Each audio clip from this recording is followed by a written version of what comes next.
Alors je crois que dire que la sobriété est un élément nouveau, c'est un élément nouveau dans la prise de conscience face à l'urgence climatique, face à l'urgence énergétique.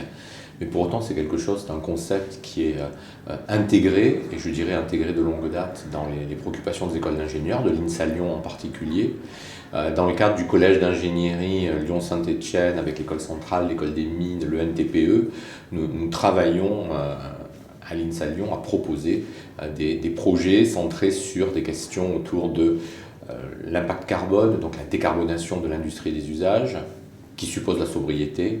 l'économie circulaire, qui suppose aussi la sobriété dans l'utilisation des ressources, dans la revalorisation des ressources, qui est la première source de sobriété, bien entendu. Et puis sur une société numérique responsable, et la responsabilité, c'est aussi une question de sobriété. Cette question-là, elle est déclinée en enseignement, en recherche, et puis sur le campus, puisque nous avons des campus qui ont été, ce campus-là a fait l'objet d'investissements absolument massifs, 100 millions d'euros sur les 5 dernières années, pour améliorer la performance énergétique, nous connecter à un réseau de chauffage urbain essentiellement alimenté par des énergies renouvelables, et puis globalement accentuer justement cette sobriété, ce qui nous place aujourd'hui dans une position où la prise de conscience est faite, on doit aller encore plus loin dans les usages, dans les pratiques, dans la mise en œuvre, et probablement avoir un rôle majeur pour cultiver la société sur ces questions de sobriété dans toutes leurs dimensions.